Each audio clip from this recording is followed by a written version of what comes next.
What is a lie you have told that has gotten so ridiculously out of hand that you've had to keep building on it and is now a part of your life? When I was younger, I was walking home at night and the street lights were off. I got scared and started running, knocked myself clean out on a lamppost. Someone walking their dog found me and called the ambulance. I was embarrassed when I woke up that I told the nurse I was mugged. I was 12. My parents turned up at the same time as the police. I gave a description that sounded a lot like Gonzo from the Muppets, and police were searching the area with sniffer dogs. Thank Christ nobody was arrested, and I still haven't told my parents. When I was 10, I learned I could make myself throw up, so I used this to get out of school for like 2 weeks.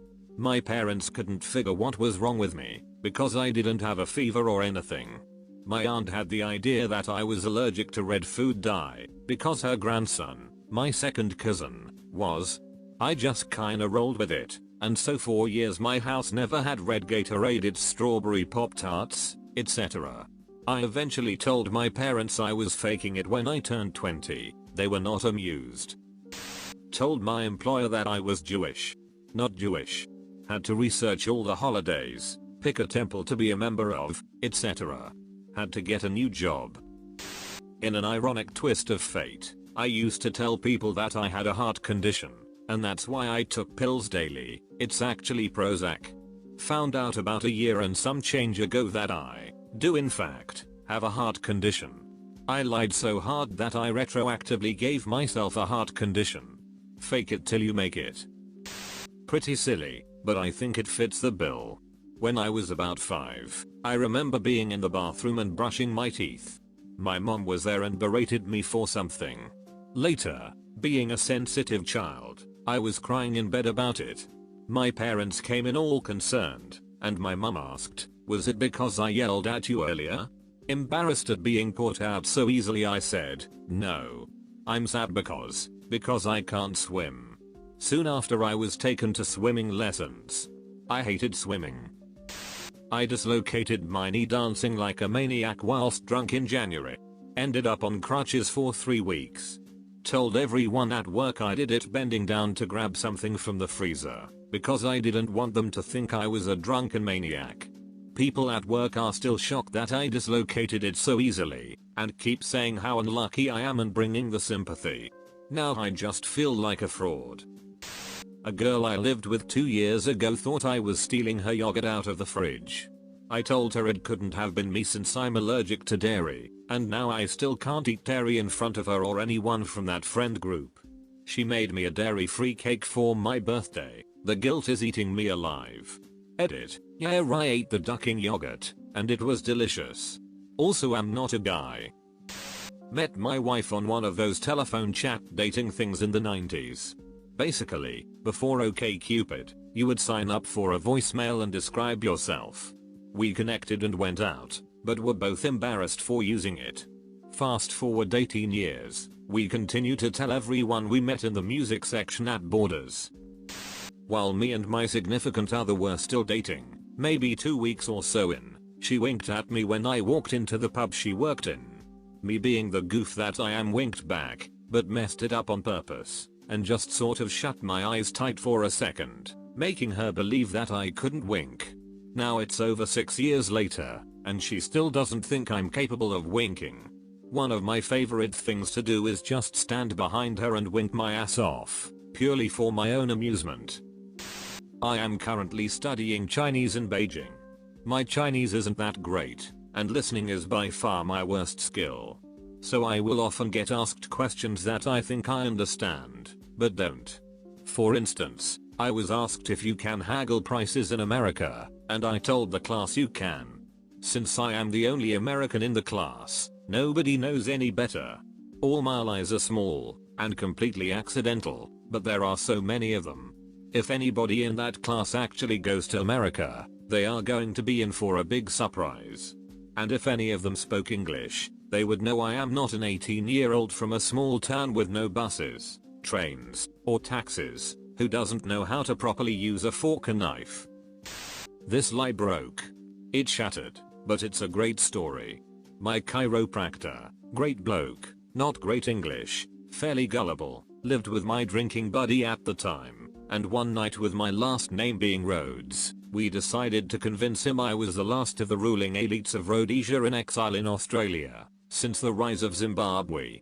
Even set up a blog, Last of the Rhodesians, which got me in so much trouble when a racist took it over, slipped in Leo DiCaprio's accent from Blood Diamond occasionally. All was going well. I'd go get my back fixed, spin a yarn about a semi-made up land, and laugh all the way home. This went on for months. And then my mom invited my chiropractor, let's call him Patel, to a family barbecue. First thing he said to my mom, "So how did you get out of Rhodesia?" And a laugh went out so loud, and so far, even a bee ducking one felt it. I was not the last king of Rhodesia, just a guy with a terrible sense of humor when drunk. When I was a little kid, I told my mom I really liked her tuna casserole. I was just trying to be nice and pay her a compliment since she seemed like she was having a bad day. Pretty much every time I go to visit her she has some tuna casserole waiting for me. I don't actually like tuna casserole that much, but it's such a sweet gesture that I don't have the heart to tell her to stop. This has been going on for over 30 years now. When I first started dating this girl, I told her that I don't like porn. Flash forward 6 years, we're married and watching an episode of Friends where one of the girls thinks her boyfriend doesn't like porn. My wife turns to me and says, "Well, not all guys like porn. You don't like it, right?" Me, "That's right, honey. It's not for me." I had a coworker tell me he got married on accident. It was Christmas morning, and he bought his girlfriend a ring as a Christmas present. They were both sitting around the tree, and when she opened it she started to cry and said, "Well, are you going to ask me?" That's when he realized what he had done.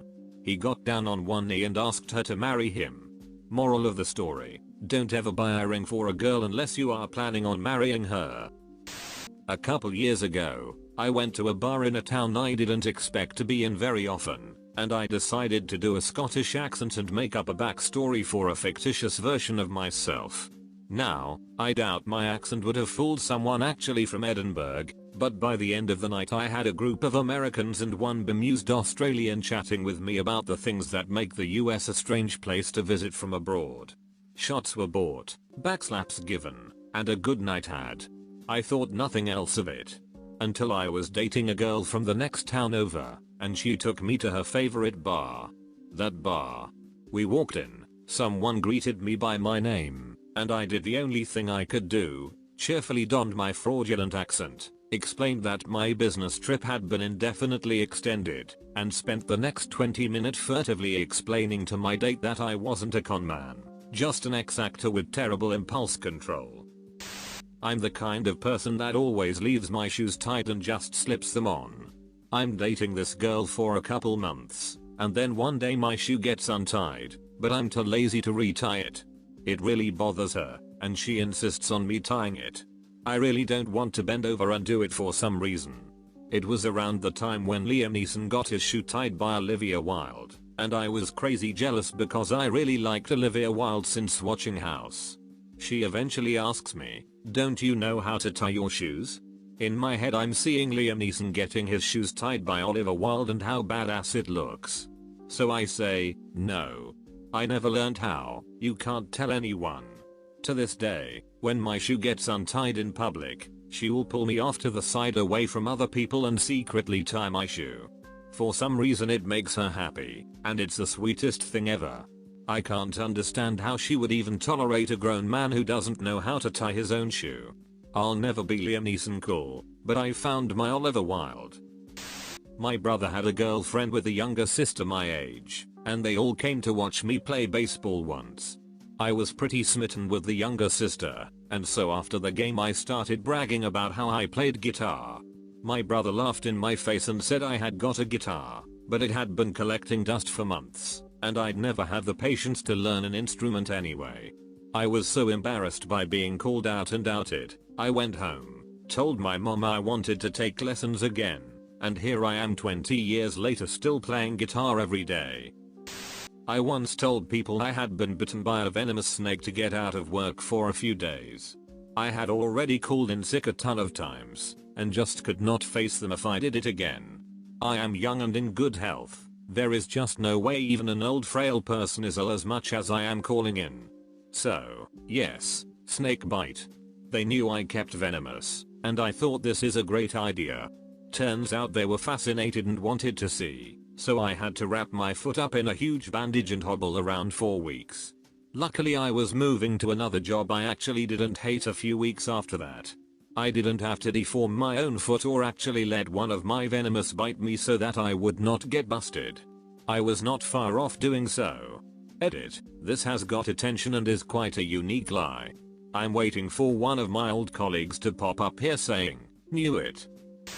I am a professor, and many times I will tell personal stories in an effort to demonstrate tough concepts. About half of these stories I made up at some point. I don't remember which ones are real and which ones are lies. So I just go with them and don't worry about it. When I was 13, I was playing World of Warcraft and someone asked me my age. 13 was so young, so I lied and said I was 14, cause that meant I was so much more mature. Well, I kept playing World of Warcraft with the same group of people, and 4 years later they thought I was 18. Someone started asking me how my applications to college were going, since I was that age. Being caught in the lie about my age, I played along and asked for advice. I played along with the advice, which resulted in me actually putting in a college application to the university, and I got in. As a high school junior. So to keep up this lie about my age, I now had to finish high school quickly, so I could actually go to this university that accepted me.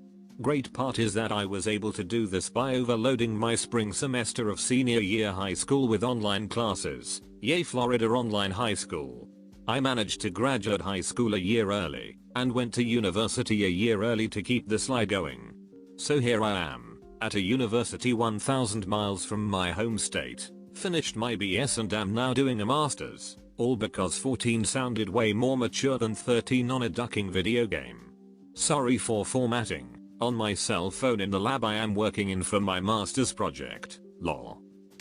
When I was a kid, I got the bright idea to put a knotted cherry stem under my tongue, and then show my sister an untied stem and magically tie it in a knot in my mouth in seconds.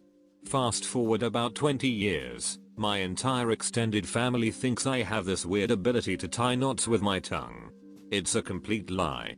At this point I refuse to do it, and get almost defensive when people bring it up or ask to show it again. Pretty sure I got the idea from The Simpsons or Pete and Pete, and now has stuck with me as a curse.